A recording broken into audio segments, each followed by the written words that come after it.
نحمده تعالى ونستعينه ونستغفره ونعوذ بالله من شرور أنفسنا ومن سيئات أعمالنا من يهده الله فلا مضل له ومن يضلل فلا هادي له وأشهد أن لا إله إلا الله وحده لا شريك له وأشهد أن محمدا عبده ورسوله وبعد أيها الإخوة والأخوات السلام عليكم ورحمة الله وبركاته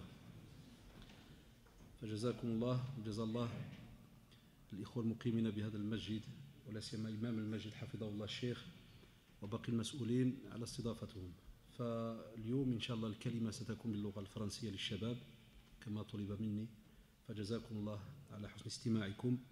Donc je disais qu'on remercie les frères de la mosquée, spécialement donc l'imam de la mosquée Hafidahullah de m'avoir donné la possibilité de m'asseoir ici en face de vous, ainsi que les responsables de la mosquée. Et je vous remercie donc pour votre écoute, votre présence et le rappel, comme on me l'a demandé, sera Inch'Allah pour nos jeunes en général, donc en français. Et on m'a demandé de partir d'après le verset où Allah subhanahu wa ta'ala nous rappelle et nous dit donc وَاعْتَصِمُوا بَعْدَ أَعُوذُ بِاللَّهِ مِنَ الشَّيْطَانِ الرَّجِيمِ بِسْمِ اللَّهِ الرَّحْمَنِ الرَّحِيمِ وَاعْتَصِمُوا بِحَبْلِ اللَّهِ جَمِيعًا وَلَا تَفَرَّقُوا. Ça c'est normalement le titre de la conférence. وَاعْتَصِمُوا بِحَبْلِ اللَّهِ جَمِيعًا وَلَا تَفَرَّقُوا. Ce verset, comme vous le savez, il est dans la sourate Ali Imran et voilà. Et Allah subhanahu wa ta'ala, il y a les jeunes, lorsqu'ils nous demandent de faire quelque chose, de mettre en pratique quelque chose, on n'arrête pas de dire à nos jeunes que cette demande, si elle n'est pas mise en pratique, s'il manque quelque chose, il est impossible que cette communauté qu'Allah subhanahu wa ta'ala a interpellée, qui sont les musulmans, c'est pour cela que lorsqu'il aura dit wa'tasimu, il y a un pluriel là, on parle d'un groupe, et c'est pour ça qu'il a dit jami'an. Nos mashayikh hafidahumullah, ils nous disent que lorsque l'on donne l'exégèse du Coran, on nous dit chaque mot a son importance. Quand vous entrez dans le domaine du tafsir, de l'exégèse, chaque mot a son importance. Et ici, lorsque l'on voit qu'Allah subhanahu wa ta'ala, justement, il nous demande de tous être unis et de tous se rattacher à Allah subhanahu wa ta'ala comme il se doit, lorsqu'on vous dit tous jami'an, ça veut dire que si jamais il y en a un qui ne met pas cela en pratique ou qui préfère, entre guillemets, fonctionner d'une autre manière, wallahi, on ne pourra pas avoir d'union dans notre communauté. C'est impossible. Et c'est pour cela que le prophète sallallahu alayhi wa sallam, lorsque Allah il est parti de la Mecque, on est dans la période de l'Hijra, on est dans le mois de Muharram. Deux choses très très importantes. D'abord le siyam, le jeûne du mois de Muharram, le 9 et le 10, ou bien le 10 et le 11. Et comme a dit Cheikh bin Baz rahimahullah dans sa fatwa, on peut aussi faire le 9, 10, 11, les trois, plus l'importance de jeûner durant tout ce mois. Ce mois il est très très important. Et deuxième chose, il y a eu la hijra du prophète sallallahu alayhi wa sallam. On parle de l'hégire. Et le prophète sallallahu alayhi wa sallam, lorsqu'il est parti de la Mecque vers Médine, la première chose qu'il a fait avant de partir, et spécialement à l'âge de 40 ans, lorsqu'il a reçu la révélation, il a d'abord fait en sorte que les premiers musulmans qui étaient autour de lui soient unis. C'est pour ça qu'il les a éduqués pendant plusieurs années. Combien d'années il est resté à la Mecque? Dites-moi. 13. Et à Médine 10. 23 ans de da'wah. Nos savants nous disent, subhanallah, pour avoir l'état islamique qu'il y a eu à Médine, et pour avoir ces fameux musulmans qu'on a eu à Médine, il a fallu combien d'années à la Mecque? Plus de 13 ans d'éducation. Subhanallah. 13 ans d'éducation. Est-ce que c'est simple? Là. On nous dit même que le prophète sallallahu alayhi wa sallam, et vous le savez très bien, quand les premiers musulmans étaient persécutés, il y a eu déjà des premières hijras lorsqu'ils sont partis de l'Habasha, ce qu'on appelle entre guillemets l'Éthiopie actuelle. Le prophète sallallahu alayhi wa sallam aurait voulu que tout le monde parte, mais est-ce qu'Allah subhanahu wa ta'ala lui en a donné l'ordre? Là. Est-ce que les autres musulmans ont pu partir? Tous sont partis? Non. Seul un petit groupe est parti. Ils ont enduré, ya shabab, pendant plus de 13 ans. Il y a eu de la torture, il y a eu des tueries.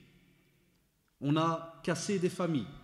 lorsque Salama radiallahu anha et son mari, lorsqu'ils ont voulu faire la hijra, ceux qui connaissent l'histoire, ils savent que Salama radiallahu anha a été bloquée, où ça? À la Mecque. Elle est restée bloquée.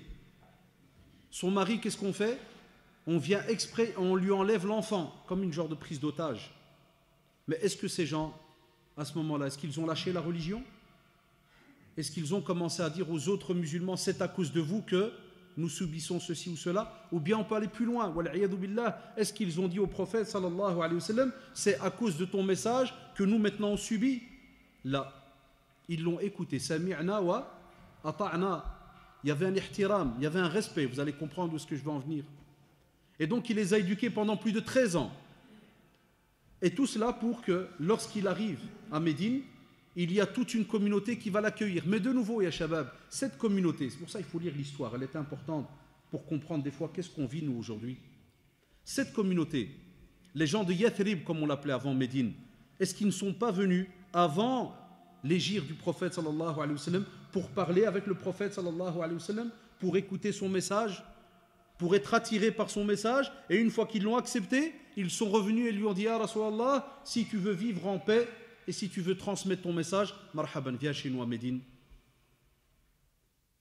Et une fois qu'il avait bien l'éduqué, ce petit groupe-là qui était avec lui à la Mecque, il arrive, mashallah, et il va trouver un terreau fertile. Il va trouver une ville de Médine qui va l'accueillir sans discuter. Et là, il va rester, mashallah, les 10 dernières années à transmettre le message jusqu'à sa mort. Mais une des choses qu'il aura appris, c'est l'union. À un point où cette union a été rattachée à la fraternité. C'est pour ça que dans les livres de Sira, on te dit souvent Akha, sallallahu alayhi wa sallam, bayna al-muhajirin wal ansar. Il a fraternisé entre qui? Al-muhajirin, ceux qui sont venus de la Mecque, et ceux qui sont venus de ceux qui étaient à Médine. Il a fraternisé.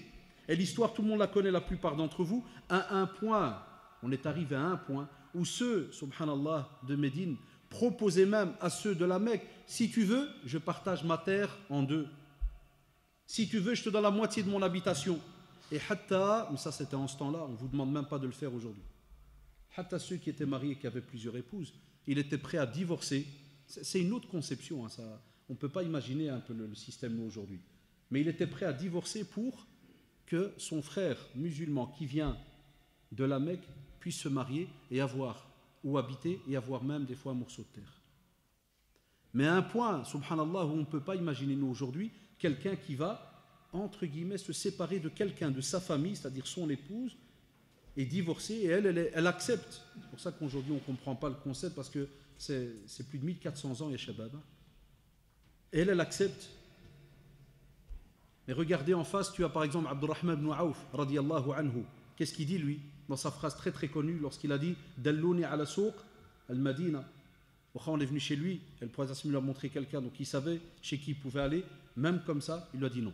Il a dit Wallahi jazakallah, garde tes biens, tu peux garder tes biens, mais montre-moi où est le marché de Médine. Et comme on le sait, Abdurrahman ibn Auf radiallahu anhu est devenu un des plus grands et riches commerçants parmi les compagnons. Faites subhanallah cette éducation-là. Deuxièmement, le prophète sallallahu alayhi wa sallam les a éduqués pour qu'ils l'écoutent. Lorsqu'on a dit sam' wa ta'a, d'abord donc écouter, obéir, d'abord vis-à-vis d'Allah subhanahu wa ta'ala, ati'u Allah wa Rasul, on adore, on écoute, on obéit à Allah subhanahu wa ta'ala. Et puis le prophète Muhammad sallallahu alayhi wa sallam, on écoute, on met en pratique. Hatta c'est une preuve d'amour. Qul in kuntum tuhibbuna Allah fattabi'uni yuhibbukum Allah. Si jamais on dit que l'on aime Allah subhanahu wa ta'ala, obligatoirement il faut l'ittiba', on doit suivre le prophète sallallahu alayhi wa sallam. Et à ce moment-là, Allah subhanahu wa ta'ala va nous aimer. Donc il leur a appris à l'écouter. C'est une qudwa, c'est un exemple. Il leur a appris cela, et les fruits, les fruits de ce suivi, va faire que lorsque le prophète sallallahu alayhi wa sallam va mourir, Abu Bakr radiallahu anhu va être choisi, va être calife. Est-ce qu'ils vont l'écouter ou pas? Les compagnons radiallahu alayhim vont l'écouter. Et Abu Bakr radiallahu anhu, un de ses tawadu', il avait une de ses humilités, une de ses modesties incroyables. Et regardez à quel point l'écoute, elle est importante pour que les musulmans restent unis, c'est que le prophète sallallahu alayhi wa sallam, avant de mourir, vous vous rappelez, il avait préparé la fameuse petite armée qui devait sortir avec Oussama radiallahu anhu. C'est un jeune compagnon. On dit dans les histoires qu'il ne dépasse pas dans les biographies à peu près 18 ans. Et derrière lui, masha'Allah, parmi les grands sahaba, plus âgés que lui. Et il est, entre guillemets, le général de l'armée. Et le prophète sallallahu alayhi wa sallam, comme il est tombé malade, l'armée de Oussama radiallahu anhu, elle s'est placée un petit peu à l'extérieur de la ville. Elle attendait les ordres du prophète sallallahu alayhi wa sallam. Mais Allah subhanahu wa ta'ala a fait que le prophète sallallahu alayhi wa sallam est mort. Abu Bakr radiallahu anhu, il reprend la relève. Chouf al-tarbiya, chouf l'éducation à Shabab. Pourquoi c'est important? Pourquoi l'union elle est importante? Abu Bakr radiallahu anhu, il dit voilà, il faut que l'armée de Oussama aille faire ce que le prophète sallallahu alayhi wa sallam avait demandé. Et on fait comprendre à Abu Bakr radiallahu anhu, on lui dit Ya Abu Bakr, le prophète sallallahu alayhi wa sallam est mort. Il se peut que maintenant la situation elle change. On n'est pas obligé peut-être de l'envoyer. Kada, il dit Abadan, Wallahi, je ne peux pas. Si le prophète sallallahu alayhi wa sallam l'a demandé, ça doit être exécuté. Ils doivent sortir. Et qu'est-ce qu'il fait? Radiyallahu anhu. Il sort, il vient pour parler à Oussama radiyallahu anhu, qui est sur son cheval.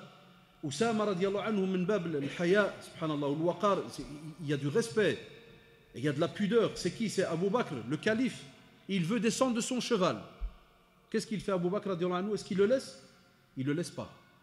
Il dit non, tu es le chef maintenant de l'armée là. Reste sur ton cheval. Et il tient, comme on dit là, avec la bride, il la tient et il tire le cheval de Oussama et il lui donne toutes les recommandations. Et il lui explique comment est-ce que ça doit se passer.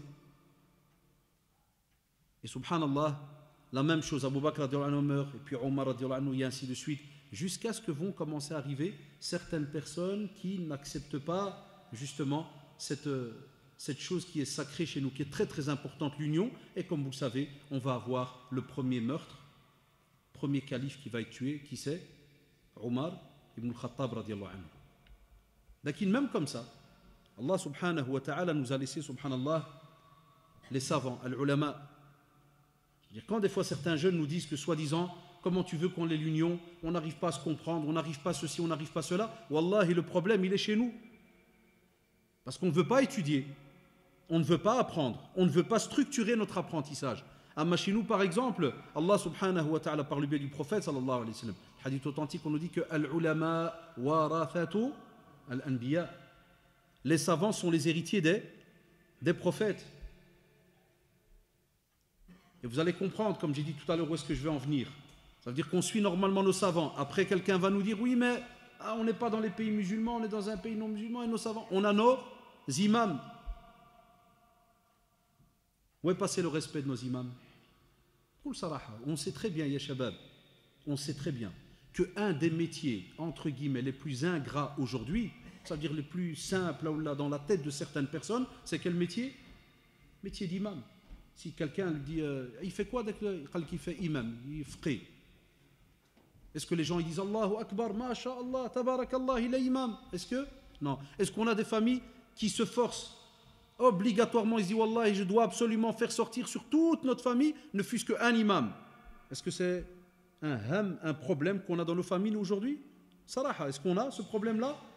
Alors qu'on sait qu'on manque d'imams, s'il n'y a pas nos imams hafidahullah qui connaissent le Coran par cœur et qui viennent faire les prières de Tarawih. Quand j'ai travaillé pendant 14 ans au centre islamique, j'arrête pas de le dire à nos jeunes, wallahi des mosquées ne font pas la prière de Tarawih parce qu'ils n'ont pas d'imam pour faire la prière de Tarawih.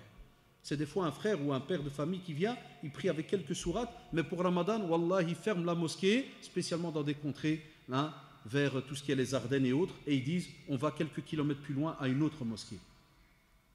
On a tout le temps chez nous une relève. La désunion, c'est nous qui la voulons. Et je dis des fois à nos jeunes, je leur dis à Shabab, subhanallah, je prends rien que ce premier chapitre. D'abord, ce qu'on appelle les personnes qu'on est censé écouter. Je leur dis, dans notre religion, qui prend la responsabilité lorsqu'il parle devant Allah subhanahu wa ta'ala? Soit un père de famille, ou une mère, dans ta famille. Soit si on va parler du domaine entre guillemets religieux, responsabilité, nos savants. Et dans nos savants, il y a parmi les plus réputés dans le domaine des fatawa et autres. Et puis on a l'imam de la mosquée qui normalement normalement, dans notre religion, mashallah, il a un beau métier. Il gère la communauté qui prie derrière lui. C'est vrai ou pas, les jeunes? Est-ce que rien que là, est-ce qu'on a un respect? Si jamais, par exemple, l'imam un jour devait donner un conseil pour les habitants de la région ici, que ce soit de Charleroi ou bien du quartier même, est-ce que, avec sincérité, les 100% des musulmans qui prient derrière lui, est-ce qu'ils vont l'écouter à 100%? Est-ce que si on vient chez l'imam, par exemple, avec un problème de couple, je ne prends rien que ça, on va après rentrer dans les détails, si on vient rien qu'avec un problème de couple, et que l'imam, hafidahullah, il va dire, tchouf, wallah arda'alik, d'abord taqillah, ça fait. Chère sœur, toi aussi, taqillah, waqfou le mashakil, arrêtez ces problèmes, et rentrez chez vous à la maison, faites 2 rak'at, lisez un peu de Coran, écoutez un dars, ou radda, Inch'Allah, demain, vous reprenez votre vie. Est-ce qu'on va l'écouter? Est-ce qu'on va l'écouter? Saraha, est-ce qu'on va l'écouter? Là. Là. Wallah, Shabab, je n'ai pas encore été loin. Je parle à peine des bases, très simple. Quand on choisit un grand titre, wa'tasimu bihablillahi jami'an, ça c'est Allah subhanahu wa ta'ala qui nous le demande, il y a les jeunes. Bah, si nous on ne s'attache pas à Allah subhanahu wa ta'ala comme il se doit, et que des fois on veut tout laisser sur le dos des autres, comment est-ce qu'on va nous être éduqués pour comprendre certaines situations quand nous on est touchés par un problème, que ce soit dans notre vie de couple, que ce soit entre frères, entre sœurs, dans les familles. En venant tout à l'heure, un frère il me dit voilà, il y a un mariage à cause d'un bête problème dans la famille. Le garçon, il ne répond pas à l'invitation de sa mère pour le mariage du fils. Allah, mais il vient. On a ça ou pas aujourd'hui? On a ça. Est-ce qu'on n'a pas par exemple un garçon, prenez un simple exemple, ça arrive souvent, plutôt en général ça arrive plus côté fille. Par exemple la fille elle va venir, elle va dire à son père, ou à sa mère d'abord, elle va lui dire voilà, il y a un garçon, il veut se marier avec moi. Est-ce que tu peux parler avec mon père? Le père, il va venir par exemple à la maison, son épouse Meskina, elle parle avec lui, il dit voilà, Bentek, ta fille, il y a quelqu'un qui veut se marier avec elle, Kada, c'est le fils d'un tel. Et le père, il va dire non, par exemple. Est-ce que tu as déjà vu un jeune qui va venir, ou bien une fille qui va venir, qui va embrasser la tête du père, et qui va dire Al-Walid, Jazakallah pour ta décision, ou Inch'Allah, un autre jour on va en parler. Sa'atulillah, comme on dit, un autre jour. Ou bien il y en a qui ne parlent plus à leurs parents pendant des semaines. Dites, mon travail au centre islamique pendant 14 ans, 14 sana, fil Markez. Mon travail c'était quoi? À part ceux qui ne savaient pas ce que je faisais au centre, levez la main. Parce qu'il y en a qui savent, mais les autres, qui ne sait pas? D'après toi, qu'est-ce que je faisais au centre islamique? Vous connaissez le Markez islamique, Marouf, à Bruxelles, qu'est-ce que je faisais? Je travaillais du lundi au samedi, de 9h à 17h. Et les dernières années, de 9h à 16h. Pas d'heure de table, hein? Pas de sa'ad al-ghda, il n'y avait pas. De 9 à 16. C'était quoi mon métier d'après toi? Allô? Je m'occupais des divorces. Mashakil Zawjiya, 14 ans. Taïb, je m'occupais de qui? Des chrétiens, des laïcs, des orthodoxes, de qui? C'est le mille. Voilà, tafarraqu. Je leur disais des fois bêtement, Akhi taqillah, Allah ardalik, arskout, tqiqa, tais-toi. Mais non, pas me parler comme ça. Pas me parler. Je vais la tuer. Ou là, des fois, le père, il est là, il va lui donner. Non. At-tarbiya ya shabab, l'éducation. Wallah, ici, dans notre tête, ça ne fonctionne pas comme il faut. Il n'y a pas une éducation comme il se doit. On peut parler de ces sujets pendant des années et on sera toujours désunis. Ça ne fonctionnera pas. Même moi qui est né ici en Europe, nos mashayikh, jazahumullah, et même quand j'avais des formations à l'extérieur, Saoudia ou là, à gauche, à droite, à chaque fois on nous disait même quand ils nous disaient respectez vos savants, respectez vos imams. Pourquoi? Des fois on leur disait j'étais encore jeune, j'étais chaud. Ah, maintenant j'ai 45 ans, on a déjà un enfant marié, l'aqali change d'année en année, mais beaucoup plus calme. On a aussi été des chauds quand on était jeunes. Et on leur disait des fois ouais, mais certains de nos imams, des fois ils ne connaissent pas la religion, ou bien ils ne savent pas répondre, ou bien, qu'est-ce qu'ils nous disaient cher? Wallah, jamais. On a même suivi des cours en ce temps-là. Et des muhadarat de Cheikh Al-Uthaymi rahimahullah, il nous disait, même Cheikh Al-Mufti Al-An, Cheikh Ali-Cheikh, qui est aveugle, vous le voyez à la télé seulement, fait le Hajj, quand il fait sa khutbah dans la mosquée de Namira, sah ou là. Wallah, j'étais chez lui pour une rencontre spéciale de Fatawa, quand je travaillais au centre. Pourquoi? parce que j'avais des jeunes avec moi qui étaient venus pour le pèlerinage, pour le Hajj. Et il y avait avec eux des convertis, et il y avait donc des reconvertis et des musulmans de souche, marocains, c'était la nationalité qui avait le plus. Et dans la discussion à l'hôtel, j'ai à peine dit, un de nos imams, il m'a dit, quel imam il y a en Belgique? Il n'y a rien, frère. C'est toi qui as la liste maintenant. C'est toi qui sais s'il y a ou il n'y a pas. Allez, je te dis, il n'y a rien. Je dis, Machallah, je ne te connais pas. Tu as étudié combien? 30 ans, 40 ans? Quel âge tu as? Il m'a dit 22. Allez, 22 ans, ça fait l'ilm. Tout est déjà prêt, tout est. Le deuxième, il parle. Le troisième, je dis, Allahu Akbar. Vous savez en quelle année ça s'est passé? En 2000. On a été chez le Mufti, à la mosquée qui s'appelle mosquée Cheikh bin Baz, rahimahullah, fil Aziziyya. On a été chez le Mufti, je dis, Cheikh, tu vois ça? Quand on vient de. Ouais, il ne voit pas, Mskina, mais donc il a un avec lui qui lui explique. Je dis, voilà, il y a un groupe avec moi ici, c'est tous des jeunes. Il y en a qui viennent d'entrer dans l'islam, il y en a qui sont nés musulmans. On est tous nés musulmans, même celui qui vient de rentrer dans l'islam, il l'était, yuladul waladu ala al-fitrati. Fa'abawahu yuhawidanihi ou yunassiranihi ou yumajjisani. On est, à la naissance, on est tous musulmans. Même le fils de Jean-Jacques, il est musulman. Les parents, comme a dit le prophète, ça a pris lui donner un chemin. Mais vous avez compris ce que je voulais dire. Je dis, ah, il vient d'entrer, celui-là, il dit. Et je dis, voilà, ils disent que il n'y a pas d'imam, il n'y a pas de savant, on suit personne, on suit kada. Il faut que les grands aient. On discutait. Subhanallah, la première phrase d'abord, l'ihtiram, le respect de vos imams. Ihtiram la imma. Et puis il leur explique, il dit voilà, Allah subhanahu wa ta'ala fait que vous êtes dans des pays qui ne sont pas musulmans, donc c'est compliqué, kada. Donc alhamdulillah, regardez, il leur donne même l'explication qui chez nous en religion elle est très connue, qui dit que c'est l'imam qui prend sur son dos si jamais il fait une erreur. Ça, oulala, amma toi, alhamdulillah, tu prends la réponse. Et après, si jamais tu es quelqu'un qui étudie petit à petit, qui sait téléphoner, qui sait se renseigner, qui sait voyager pour apprendre, alhamdulillah, tu corriges. Ils écoutent tous pendant 1 heure et je traduis chaque fois. Puis je dis aux jeunes, vous avez des questions? Ils me font, non, non. On sort, Wallah, on sort, on rentre dans l'hôtel, je dis, les jeunes, qu'est-ce que vous pensez de ce que le cheikh il a dit? Wallah, il a dit, la ilaha illahu. Un d'entre eux, il m'a dit, ki kharbaq. Haïda, wallah, il-adim. Qali ki kharbaq. Je dis, Allahu Akbar. J'étais devant un mufti, un cheikh, on fout la nationalité, mais à la kulli hal, j'étais devant un cheikh, je dis, tu sors le mot, parce que Tanjaoudi, tu kharbaq. Tu dis ça d'un cheikh. Ça veut dire kharbaq, les frères, ça veut dire qu'ils racontent n'importe quoi. Je dis subhanallah. J'étais censé leur donner des doros chaque jour. Je leur ai dit, les frères, vu votre comportement, ça ne sert à rien que je vous donne parce que vous avez déjà la science. Je ne peux pas vous donner. Je vais peut-être donner 1 fois par semaine. Et encore. Et après, je suis resté seul dans un coin à réfléchir. Je me suis dit, Allahu Akbar, que va donner une communauté qui ne respecte quasi personne, spécialement dans le domaine de la religion? Eh bien, à ce moment-là, avec mes années de travail, de da'wa même, cette année, ça fait 25 ans que je fais des doros. Je suis venu ici à la mosquée, mais je crois qu'il y a entre 10 et 15 ans, il y a très très longtemps, je ne suis plus revenu ici. Et subhanallah, il y a plein de choses qui, au contraire, n'ont pas changé. Et il y a même des choses qui sont devenues encore plus graves. Et les parents, des fois, certains ils sont au courant, certains pas. Certains ils remarquent, mais les jeunes ils savent. Sont apparus des groupes. Sont même apparus entre les jeunes les groupes qui font entrer au paradis et les groupes qui font sortir du paradis. Il y a des jeunes qui ont des listes. Ah, tu vas écouter qui aujourd'hui? Flamme, non, c'est un égaré. Tu vois, quelle mosquée un tel? Non, c'est des égarés. Ils ont tous des listes. Tout est déjà prêt. Taouba, ça n'existe pas. Le repentir, non. Non, il est déjà foutu.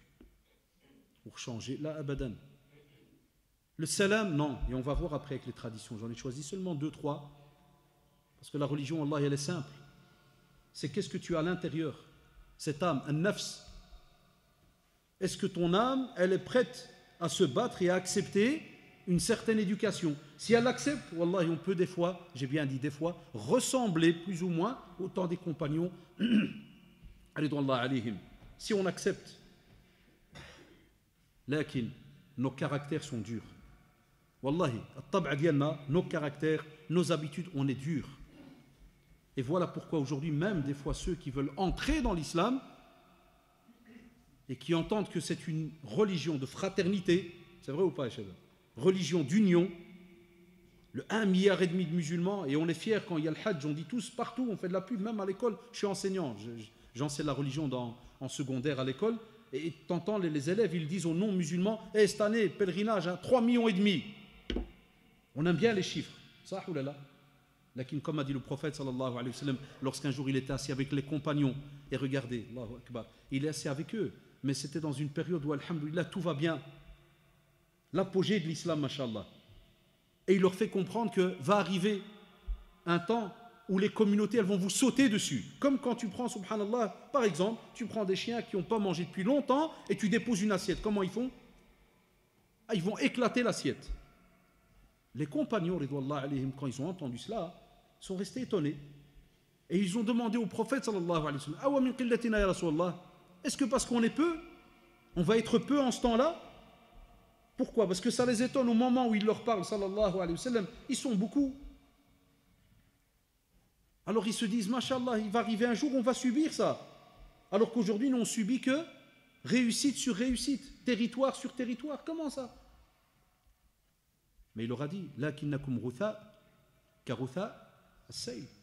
Il leur a donné l'exemple, subhanallah, de la vague. Tu sais, une vague quand elle vient, ceux qui vont à la mer, là, une vague quand elle vient, il y a plein de mousse. Ça fait toujours peur aux petits. Mais quand la vague, elle repart, qu'est-ce qui reste? Il ne reste plus rien. Donc la mousse, elle, s'éparpille. Et à cause de quoi, ya Rasulallah? Hubb ad-dunya wa karahiyat al-maut. Il n'a pas dit kathrat talab al-ilm. Là. Non. Il y en a qui croient que maintenant la désunion qu'on vit, c'est parce que, soi-disant, mashallah, on a beaucoup de savants parmi nous. Non.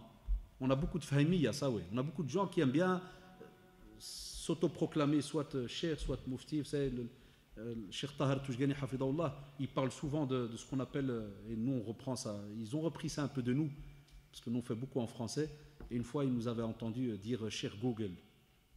Là je dis sur internet, il y a le moteur de recherche, quand tu cherches quelque chose, tu rentres dans Google, tu mets un mot, tu mets par exemple, j'invente, je dis Tanger, n'importe, tu mets Charleroi, il te sort plein de sites. Et alors il dit, et Cheikh lui l'a transformé, il a dit Cheikh Google ben Yahoo. Parce que Yahoo c'est aussi un autre. Et hier on avait un colloque avec Cheikh Tahar au centre islamique sur la formation des imams et de ceux qui font les prêches du vendredi, et il parlait justement de cela. Où est passé ce respect? Et il disait aujourd'hui, on apprend la religion par internet vite fait, on s'auto-fatouatise, on se donne des fatwas nous-mêmes. C'est pour ça que ça ouvre des portes où tu commences à rejeter l'autre.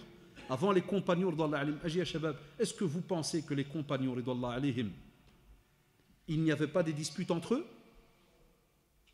Est-ce que vous êtes au courant qu'il y avait des disputes des fois entre eux? Wallah, il y avait. Mais la fraternité était ce qu'on appelle le moteur qu'il y avait entre eux. Et écoutez-moi bien, la fraternité était la cause qui faisait qu'il y avait ces petites disputes-là. Subhanallah. Pas le jahl, pas le karahiya, pas l'ignorance, pas le fait de détester l'autre. Là, abadan, wallahi. Mais c'était la fraternité qui faisait. Ça veut dire qu'il voulait tellement garder son ami comme frère qu'il avait peur que lorsqu'il entendait de lui une réponse ou une correction dans la religion, il avait peur de le perdre. Il lui dit, est-ce que tu es sûr que tu l'as entendu du prophète sallallahu alayhi wa sallam? Et des fois, nous, un jeune d'aujourd'hui, si jamais il lit ce hadith, wallah, il va se dire que c'est une balance, que c'est un shkam. Parce que tu vois le compagnon, il sort et il se fâche et il dit, je vais aller chez le prophète sallallahu alayhi wa sallam. Et il demande au prophète sallallahu alayhi wa sallam. Et il lui dit, Sadaq, il a raison. Il ne s'est pas trompé. Et il revient chez lui. Et il l'embrasse et ils repartent à deux. Allahu Akbar. Ça, c'est la fraternité. Et voyez pourquoi, entre guillemets, il y avait des disputes. C'était pour la religion, pas pour des bêtises. Et même si, subhanallah, comme on raconte une histoire qui est arrivée entre deux compagnons avec Bilal radiallahu anhu sur la couleur, où quelqu'un pouvait des fois même se tromper et sortir une phrase qu'on ne peut pas sortir. Comme je dis toujours à nos jeunes à l'école, tous les matins quand je les entends, « Hé, Azzi, viens !» Comment ça, Azzi, viens? Moi, je donne religion islamique. Et ils sont dans ma classe. Toutes les couleurs. Et ils s'appellent Azzi, ils s'appellent... Non, je dis, viens, frère. Tu as vu sa carte d'identité? C'est écrit Azzi dessus? Puis Mourad me fait, « Ah, monsieur, pas t'énerver, qu'est-ce qui se passe? C'est devenu naturel, wallahi. » Il me dit, « Monsieur Haddash, pourquoi tu t'énerves? » Il me dit, « C'est un khal, il est noir. » Je dis, tu vas me l'apprendre, Yak. Je ne reconnais pas les couleurs. Je dis, dans ta religion, on te demande d'appeler quelqu'un par sa race? Gentiment, il dit, on te le demande. Et est-ce que tu t'es renseigné sur ce mot, d'où il vient? Est-ce qu'il est bon? Est-ce qu'il n'a aucune connotance? Est-ce qu'il blesse? Ou bien ce mot, peut-être chez vous, il est à l'aise, mais dans leur pays, qu'est-ce qu'il veut dire? Mais j'oublierai jamais, à chaque fois ça arrive, il y a des jeunes qui me disent, ouais, monsieur, comment vous compliquez les choses? Il me dit, non, non, c'est un copain, monsieur, c'est un copain. Après, je vais chez lui, je dis la vérité. Je dis, Wallah, je ne te pardonne pas. Il n'y a pas de 0, il n'y a pas de 1 sur 10, il n'y a rien.